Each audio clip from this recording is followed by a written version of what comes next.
अगर आपके periods regular नहीं है तो इस बात की बहुत संभावना है कि आपको प्रेगनेंसी में दिक्कतों का सामना करना पड़े। पीरियड्स का रेगुलर ना होना, साइकिल का बहुत छोटा या फिर बहुत लंबा होना, हैवी ब्लीडिंग या फिर 1 या 2 दिन हल्के भूरे रंग की ब्लीडिंग, ये कुछ ऐसी चीजें हैं जिन पर आमतौर पर ध्यान नहीं दिया जाता।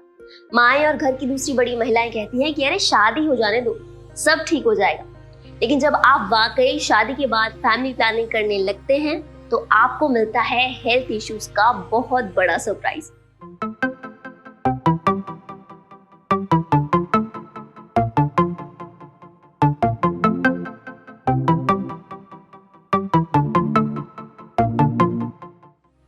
हेलो दोस्तों, आप देख रहे हैं लेट्स टॉक खुलकर। मैं हूं प्रीति। पिछले एपिसोड में मैंने आपको बताया कि ओव्यूलेशन के साथ अपनी प्रेगनेंसी को कितना आसानी से प्लान कर सकते हैं। साथ ही ये भी कि ओव्यूलेशन कब हो रहा है इस बारे में पता लगाने के कौन कौन से तरीके हैं। इस एपिसोड में मैंने ये भी मेंशन किया था कि पीरियड्स का रेगुलर होना आपकी प्रेगनेंसी के लिए कितना ज्यादा जरूरी है। तो कुछ महिलाओं ने पूछा है कि इस बारे में थोड़ा डिटेल में बताइए। तो चलिए शुरू करते हैं आज की क्लास। पीरियड साइकिल की शुरुआत में महिला के दिमाग का हाइपोथैलेमस हिस्सा GnRH यानी गोनाडोट्रोपिन रिलीजिंग हार्मोन बनाता है, जो कि पिट्यूटरी ग्लैंड को स्टिमुलेट करता है। इसके बाद FSH यानी फॉलिकल स्टिमुलेटिंग हार्मोन बनता है, जो कि ओवरी में एग बनाने का सिग्नल भेजता है। इसे मेडिकल टर्म में फॉलिकल्स कहा जाता है। हर महीने दोनों में से केवल एक ओवरी में ही एग बनता है, जो कि एस्ट्रोजन बनाता है। ये एस्ट्रोजन खून में जाकर मिल जाता है और जब खून में इसकी ठीक ठाक मात्रा हो जाती है तो पिट्यूटरी ग्लैंड को फिर से सिग्नल मिलता है और इसके बाद LH यानी ल्यूटेनाइजिंग हार्मोन बनता है, जिससे ओव्यूलेशन होता है।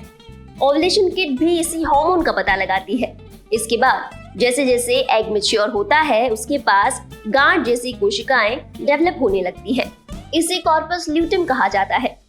इसके बाद गर्भाशय में नर्म बिस्तर जैसी लाइनिंग बनने लगती है, ताकि पूरी तरह से मैच्योर होने के बाद जब एग ओवरी को छोड़कर बाहर आए तो फर्टिलाइज होकर उसे डेवलप होने के लिए एक कंफर्टेबल जगह मिल सके। जब एग मैच्योर होकर ओवरी से निकलकर फैलोपियन ट्यूब में पहुंचता है तो इसे ओव्यूलेशन पीरियड कहते हैं। इस समय प्रोजेस्टेरोन हार्मोन रिलीज होता है ताकि ये नर्म बिस्तर वाली कोशिकाएं सुरक्षित रहे। दूसरी ओर ये एस्ट्रोजन को इशारा भी करता है कि अब कोशिकाएं बनाना बंद कर दे, क्योंकि ऐसा होने पर कैंसर भी हो सकता है। एग ओवरी से बाहर आने के बाद 24 घंटे तक सरवाइव कर सकता है।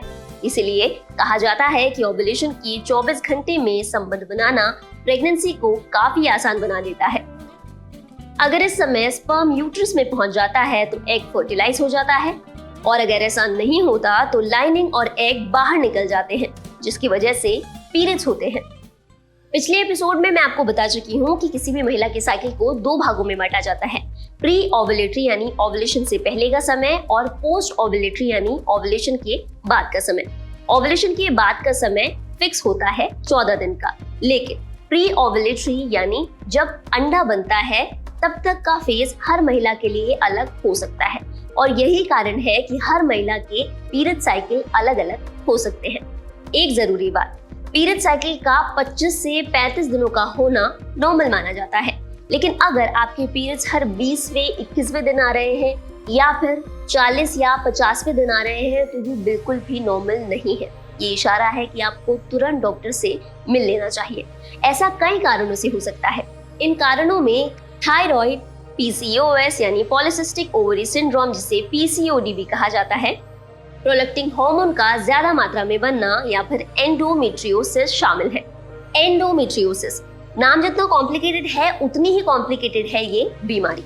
अभी कुछ देर पहले मैंने आपको एक्सप्लेन किया कि किस तरह से महिला के यूट्रस में लाइनिंग बनने लगती है ताकि एग फर्टिलाइज होने के बाद वहां आसानी से रह सके। इस बीमारी में ये लाइनिंग गर्भाशय के बाहर निकलकर फैलने लगती है और न केवल फैलोपियन ट्यूब बल्कि ओवरीज को भी कवर कर लेती है, जिसके बाद एग मैच्योर होकर बाहर नहीं हो पाता और प्रेगनेंसी में कॉम्प्लिकेशंस आती है।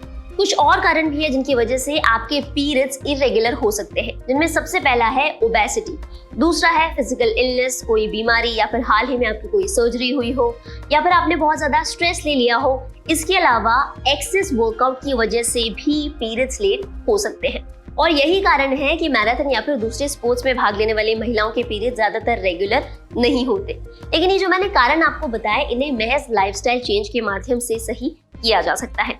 यदि आपके पीरियड्स रेगुलर नहीं है और आपको प्रेग्नेंट होने में मुश्किल जा रही है, तो समझिए आपको मेडिकल हेल्प की जरूरत है, जैसे ये पता लगाया जा सके कि पीरियड्स क्यों इरेगुलर हो रहे हैं। इसमें आप कुछ लाइफस्टाइल चेंजेस भी कर सकते हैं। सबसे पहले तो स्ट्रेस लेवल्स को कम करना बहुत जरूरी है। सेकेंडली, प्लास्टिक में खाना बंद करिए। इसमें जीनो एस्ट्रोजेंस होते हैं जो नेचुरल एस्ट्रोजन को मिमिक करते हैं और ये महिलाओं के लिए बहुत खराब होते हैं। तीसरी बात, स्लीप हाइजीन को मेंटेन करिए, मतलब सही समय पे आपको सो जाना चाहिए, क्योंकि यदि आप रात के 2 बजे सोते हैं तो हाइपोथैलेमस और पिट्यूटरी कंफ्यूज हो जाते हैं कि कौन सा हार्मोन कब प्रोड्यूस करें। हाँ, और एक और जरूरी बात कि not all late periods are abnormal. Teenage years में बहुत बार लेट पीरियड्स नॉर्मल होते हैं और जब आप बच्चे को ब्रेस्ट फीडिंग करते हैं तो कई बार पीरियड्स नहीं आते हैं, जो बिल्कुल नॉर्मल है। वीडियो खत्म करने से पहले एक जरूरी बात, कई वीडियोस पर आकर आप कमेंट करते हैं कि इस टॉपिक पर वीडियो बनाएं या फिर अपनी राय दें, लेकिन असल में हम उस पर वीडियो बना चुके होते हैं। तो इस प्रॉब्लम से छुटकारा पाने के लिए जब हम नया वीडियो अपलोड करते हैं तो आप हमारी प्लेलिस्ट लेट्स टॉक खुलकर में थोड़ा सा घुमाया कीजिए। हो सकता है कि आपको आपके सवाल का जवाब मिल जाए। आप चाहें तो इसे लेट्स टॉक खुलकर हिंदुस्तान के नाम से भी यूट्यूब के सर्च बॉक्स में टाइप करके देख सकते हैं। मैं हूं प्रीति और अगले हफ्ते आपसे फिर होगी मुलाकात एक और टॉपिक के साथ जिसके बारे में लोग खुलकर बात नहीं करते।